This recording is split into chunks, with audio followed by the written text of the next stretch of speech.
As I think about that song we sang, "To Christ Be True," reminds me of part of what we've been talking about and are going to talk about with Paul, the example of the Apostle Paul, and even in the face of so many persecutions and challenges and even expectations and promises of future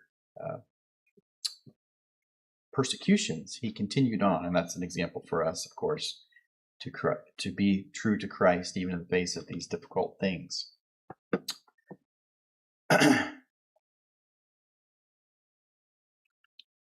This morning's lessons on Acts chapter 21, but I did want to share a picture of India. I got a little out of order there. Just to remember for a moment our brother Ambedkar and the work he's doing in India, as well as the other brothers there as well. This is an open gospel meeting at Kakani village, and that's the kind of thing we saw when we were there. People are out at night in kind of like the little road there in the middle of a small town village, and people come out. I would imagine a fair number of those people in that audience there are visitors. They're just people from the village because there's nothing else going on. They would just come out and visit and see what's going on, and so there's a good opportunity for them to hear and respond to the gospel. So let's pray for the good work going on in India. As I mentioned, Acts chapter 21 is where we're looking here this morning. This is the second part of Acts chapter 21, given it the title Liberty and Unity. So I kind of was going to say liberty versus unity. I'm not sure if that's quite the way to say it, but they're kind of in tension. We're going to talk about how we're going to see how Paul has the liberty to not necessarily follow the law of Moses, even though he's a Jewish person. But for the sake of unity, in the midst of all the Jewish people who are expecting that, he does follow the law of Moses. And we'll see some differences in culture versus requirements, and think about those things perhaps as they relate to us as well today. Of course, the book of Acts is the history of the early church. We're going pretty deep into here now, or at the conclusion of Paul's third missionary journey. And he's about to get arrested at Jerusalem and moved on. That's really the next lesson, but we're leading up to that. So the prison epistles and all of that, of course, are written there later at that time. Our last lesson, we had Paul in Caesarea as he's coming back from his long journey toward Jerusalem. He stayed there in Caesarea, and we had this discussion of his the anticipation of how he was going to be suffering if he goes to Jerusalem. And even the prophet Agabus was prophesying this, and all of the other Christians were trying to talk Paul into not going. And that's kind of where we left all that off. But he still, to Christ, the Lord be true, right? He continues to do that, and he wasn't deterred, even though he was understood he would be persecuted for these things. And so now he's on his way to Jerusalem for sure.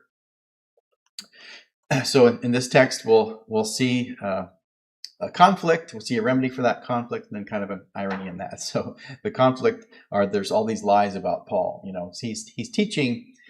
He's predominantly been teaching throughout the Gentile world, and so there's this danger of some of the other Jewish people were trying to tell these Gentiles, "Oh, if you're going to become a Christian, you need to become circumcised, and you need to follow the law of Moses and all this." And of course, that was not correct. And so that was one of the things that Paul was fighting against.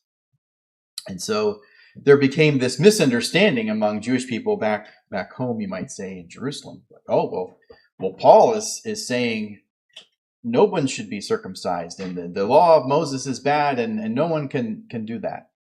And that wasn't what he was saying. The emphasis was you can't force all that stuff on the Gentile people. Becoming a Christian as a Gentile, you're not called upon to become circumcised and follow all the Jewish feast days and all of that kind of stuff. That was not necessary. But that was the rumor.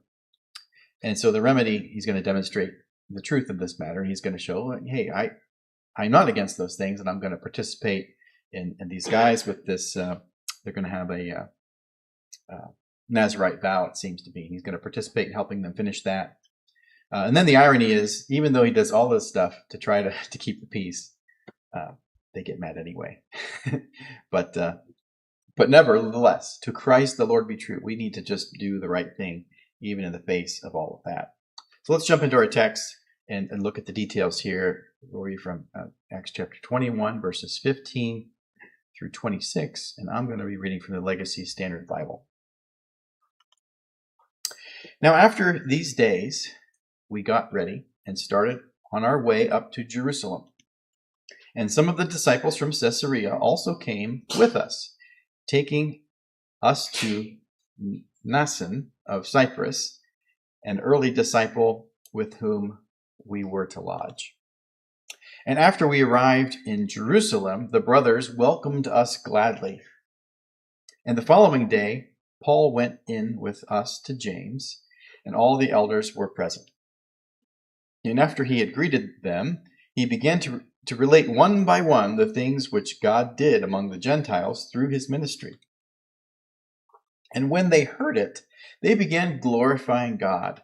And they said to him, "You see, brother, how many thousands there are among the Jews of those who have believed, and they are all zealous for the law. And they have been told about you that you are teaching all the Jews who are among the Gentiles to forsake Moses, telling them not to circumcise their children, nor to walk according to the customs. What then is to be done? They will certainly hear that you have come. Therefore, do this that we tell you. We have 4 men who are under a vow. Take them and purify yourself along with them and pay their expenses so that they may shave their heads.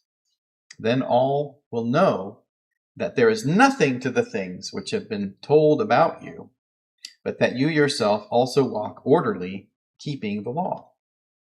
But concerning the Gentiles who have believed, we wrote, having decided that they should keep from meat sacrificed to idols, and from blood, and from what is strangled, and from sexual immorality."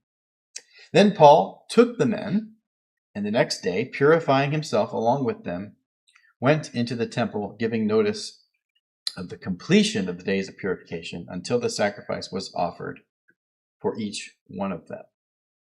All right. So getting into the details of this, it starts again with some travel details. We have kind of getting a little bit done with the travel details as the journey's about over here. But of course, verse 15, after these days, we got ready and started on our way up to Jerusalem. Of course, they're coming from Caesarea, and we say up. We normally think north, but they're going south, but they're going uphill, and they're going to this prominent city of Jerusalem.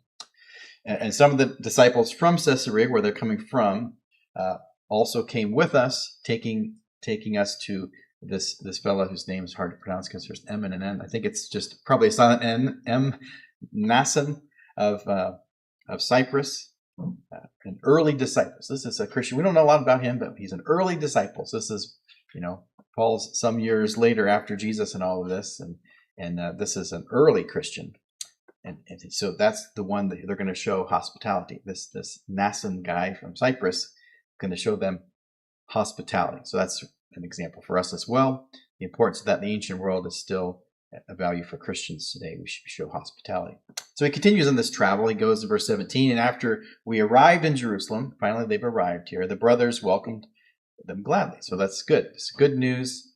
They finally arrived, and now they are welcomed gladly. Of course, just to think a moment about their trip, all the way from Antioch through all of this Asia Minor up here and spending years up here, over here, coming all the way back to Tyre, Ptolemais, Caesarea, where they've just come from and what we've read, now finally down to Jerusalem, where we're, at least according to this map, that's where the third missionary journey ends.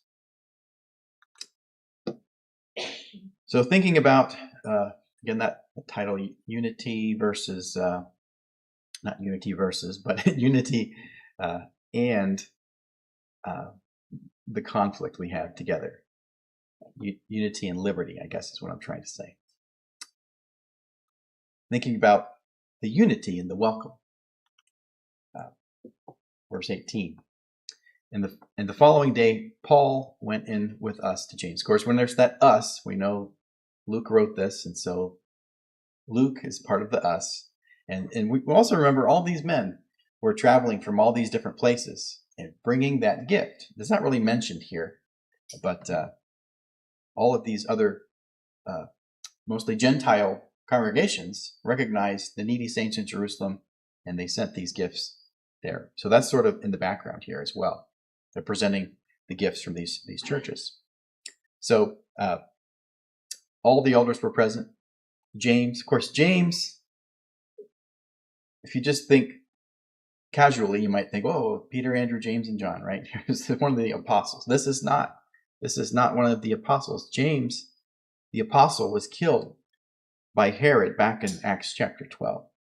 This is James, the brother of our Lord. James and Jude were brothers. You know, they were children of Joseph and Mary, along with Jesus. Of course, Jesus was only the son of Mary and son of God, right? So this is that James who used to deny Jesus and not think he was just full of himself and his dumb older brother. And he didn't have any respect for Jesus when he was walking the earth. But then later he became a believer and became a leader in the church in Jerusalem. So that's the James we're talking about here. So James and all the elders were here present.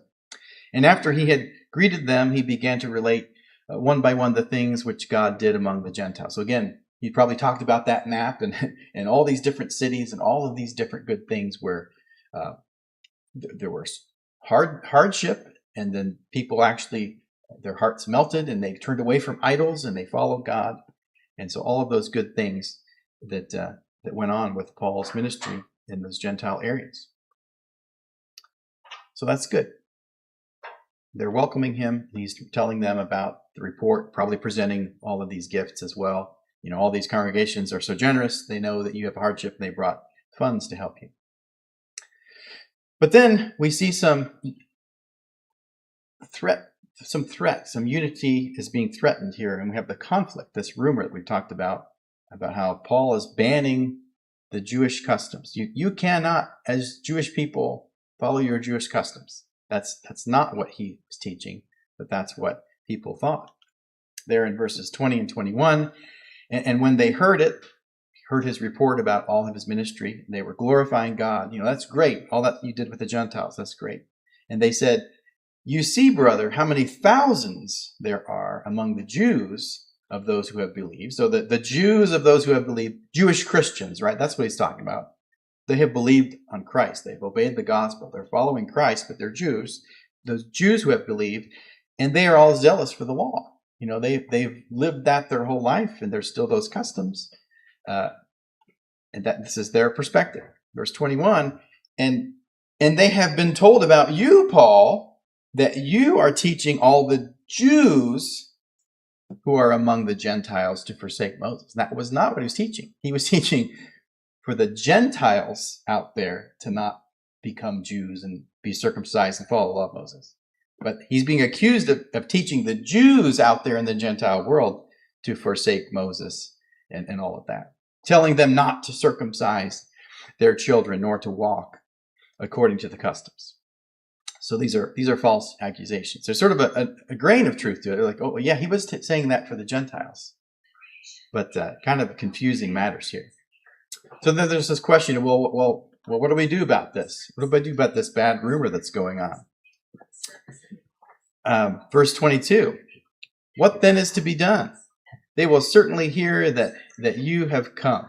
So they're going to know that you've traveled here, and they're going to hear you're in town, and they have all these bad ideas about you. What are we going to do about it? And so in an effort for unity, we have this proposed remedy that James and these elders are going to prescribe for this. Verse 23, therefore, do this that we tell you. Here, you do this. We have 4 men who are under a vow, and it seems to be from the context, this is a Nazirite vow, seems to be what they're talking about. And that's, we can look back to Numbers chapter 6 in the Old Testament and see some details about that seem to match up with what we see here. But there's 4 men who have had this vow.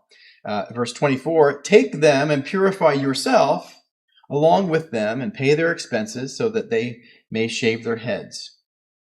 And so this is things that would show that Paul is supportive of, certainly not against. He's actually participating in helping them do this. Then all will know that there is nothing to the things which they have been told about you, but that you yourself also walk orderly. You're not some chaos bringer. You're not against God or something, keeping the law.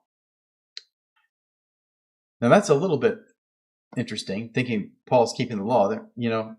There's this liberty, right, in Christ, but it says James wants Jewish Christians in Jerusalem to know that Paul is walking orderly and that Paul is keeping the law. And that might seem a little weird. It seems a little weird to me because, he does teach a lot of things against that, as we've talked about, particularly for Gentiles. And it seems to be the requirement that the Jewish people, once they become Christians, don't really need to, or really required to fulfill all the Old Testament law, but it's okay to. And we can think about some other passages that aren't here in Acts. We can encourage you to open your Bible to that if you want. 1 Corinthians chapter 9, verses 19 through 23, where Paul says that, I become all things to all men. And we kind of look at the context of that here. 1 Corinthians 9:19. He says, for though I am free from all, this is Paul talking about himself, for though I am free from all, I have made myself a slave to all. I'm free to do whatever I want. He's not saying against sin and stuff, but he's talking about Jewish practices and that.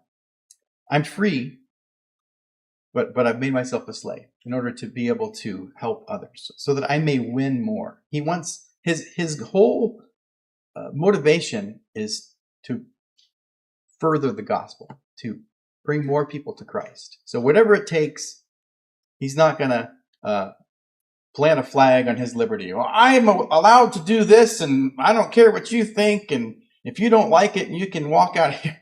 No, he wants to accommodate people and help bring them to Christ and not make a big deal about his liberty, but he's going to do what he can do to help bring people to Christ. Verse 20 of 1 Corinthians 9, and to the Jews, I became as a Jew. Of course, he is a Jew. His background, he's a Jewish man, but he's a Christian. To the Jews, I became as a Jew so that I might win Jews. And that's what he's doing here in Acts chapter 21. To those who were under the law, as under the law, though not myself being under the law, he knows he's not really under the law of Moses anymore, to be required, so that I might win those who are under the law. To those who are without law, and I think referring to the Gentiles, to those who are without law, as without law. I myself am as without law, though not being without the law of God, but under the law of Christ. Again, this isn't a license to sin. He's just talking about these different customs that people have, Jews or Gentiles. So that I might win those who are without law. That's the whole point. He wants to bring people to Christ. To the weak, I became weak, so that I might win the weak. I have become all things to all men, so that I may by all means save some. That's his driving force. So I do all things for the sake of the gospel, that I may become a fellow partaker in it. He wants to receive the benefits of the gospel. He wants to be saved as well. That's how we can be a fellow partaker in it. Also by sharing it. And that's all connected together. We should have that attitude as well. We want to do what we can to accommodate people to the gospel. And then on the idea of liberty, we think about the liberty, the clarification here, lest we be confused and think, oh, well, Paul's following the law and he's going to do the Nazirite vow, and maybe all the Gentiles need to be circumcised after all and follow the law of Moses. That's not what's being said here in verse 25.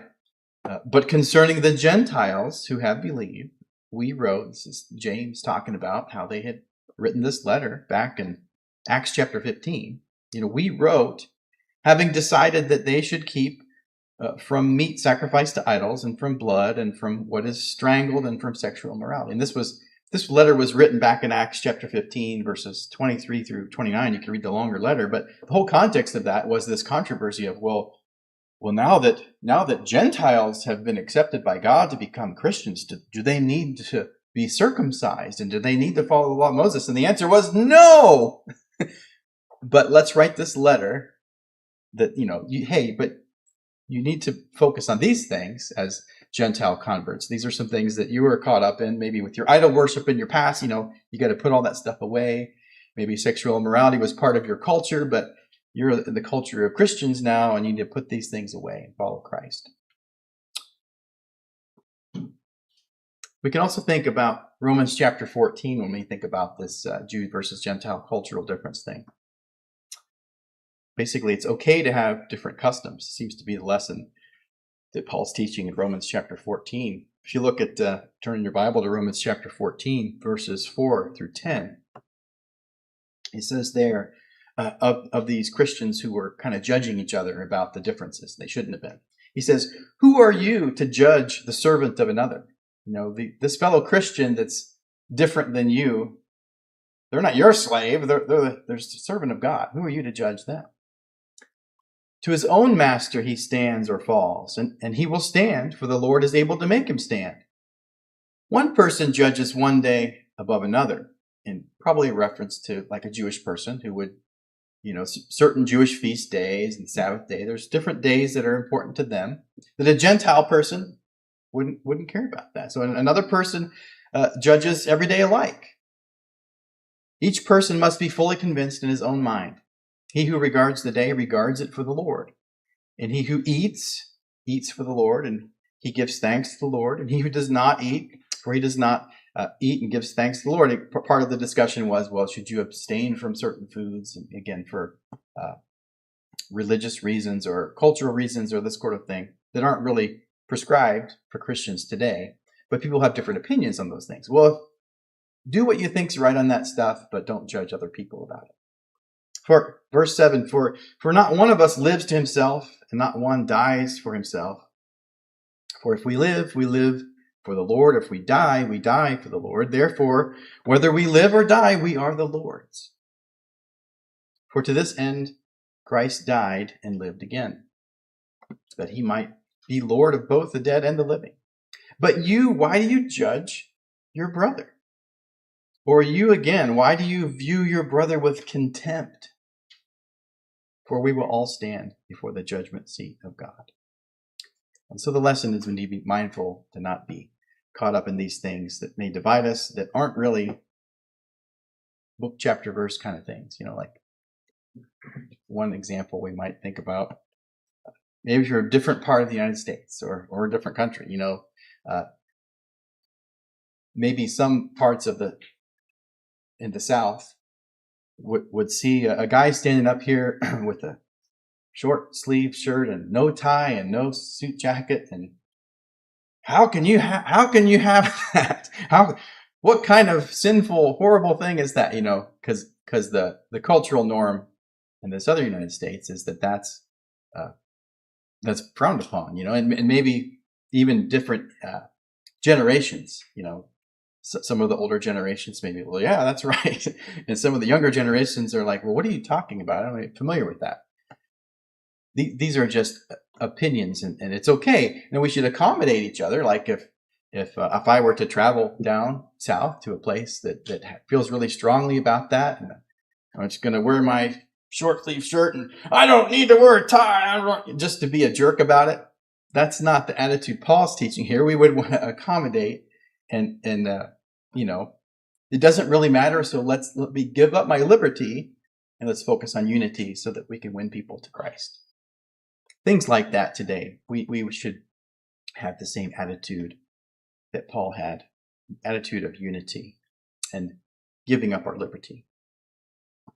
But back to this example, there's this sacrifice in the context of this Nazirite vow that goes on here in verse 26. Then Paul took the men, as James and the elders had proposed. He took those 4 men, and the next day purifying himself, some ritual cleansing, Jewish custom things, right? Along with them, and went into the temple, giving notice of the completion of the days of purification. So he's sort of their sponsor. He's approving of this and supporting this. He's trying to make a public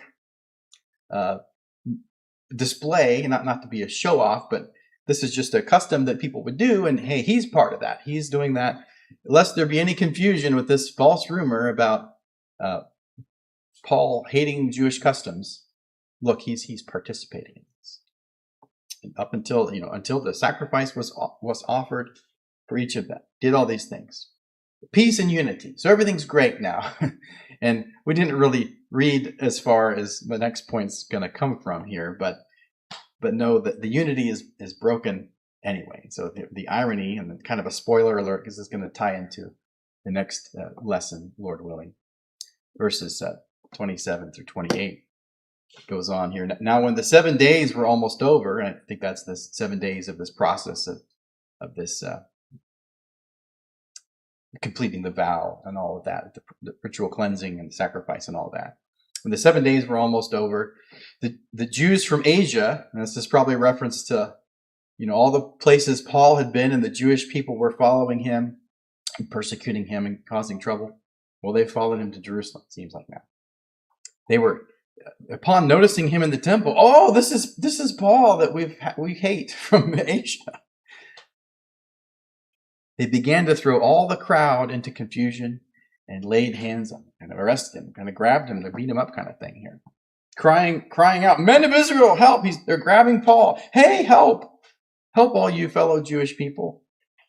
This is the man who teaches to everyone everywhere against our people. All this false rumors coming back. He just tried to dispel. He teaches against our people and against the law and this place, the temple where they are. He thinks the temple is horrible. He preaches against the temple. And besides, he has even brought Greeks, Gentiles, into the temple and has defiled this holy place. And that's not true. He brought these 4 Jewish Christian men who had done this vow in. He didn't bring any Greeks, any Gentiles in. So anyway, it explodes from there, and we'll look at that next time, Lord willing. But I mean, the irony is sometimes you can't win. We still need to do what's right and do what we can to bring unity and to be the aroma of Christ and bring those to Christ, to adorn the word, all of those sorts of things. But sometimes you can't win. I mean, even Jesus himself, back in Matthew chapter 5, we can see what Jesus said here. Matthew chapter 5, verse 9. In verse 9, he said, blessed are the peacemakers. That's what Paul was trying to do. To be a peacemaker, bring unity. Blessed are the peacemakers, for they shall be called sons of God.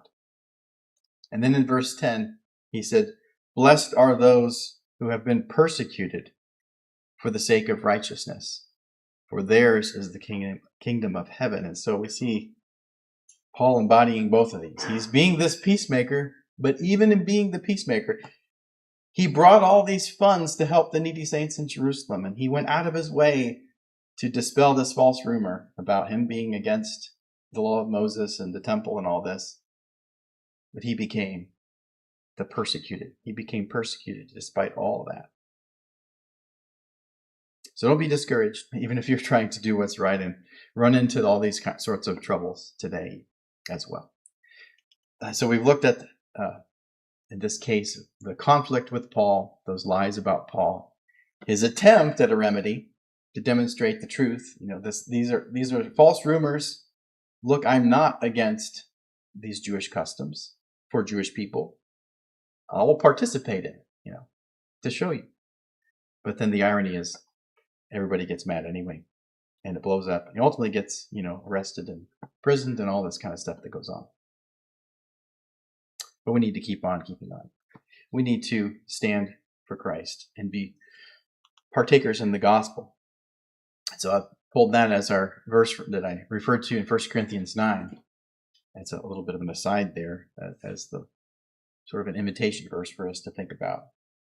So I do all things for the sake of the gospel. That's Paul's driving force. He wasn't preaching the gospel for money or for fame or, good reputation or something.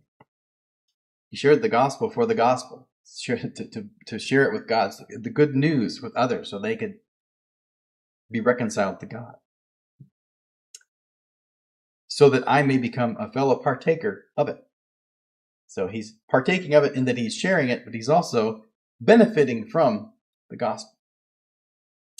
And so the question for us today, am I a fellow partaker of the gospel? Are you a fellow partaker of the gospel? Are you enjoying the benefits of the gospel? Have you obeyed the gospel? Are you following Christ in faith?